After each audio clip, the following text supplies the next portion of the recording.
என்ன எல்லாம் அவசர மீட்டிங்னு சொல்லி என்ன கூப்பிட்டீங்க? என்ன விஷயம்? என்ன பிரச்சனை? சொல்லுங்க. எல்லாம் வந்துட்டீங்களா? வந்தேன் பாஸ். இப்ப சொல்லுங்க. பாஸ், ஒண்ணும் இல்ல பாஸ்.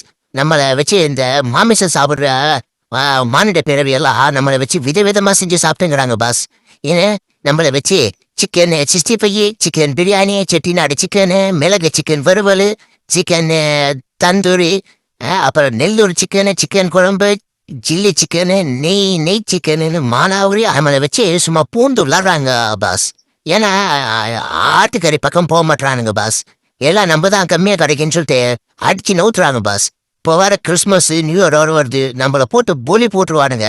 இதுக்கு என்னதான் தீர்வு பாஸ்? என்ன பண்ணலாம்?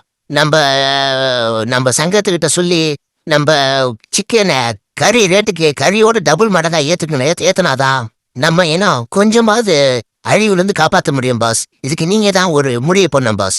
ப்ளீஸ் ஹெல்ப் பண்ணுங்க பாஸ்.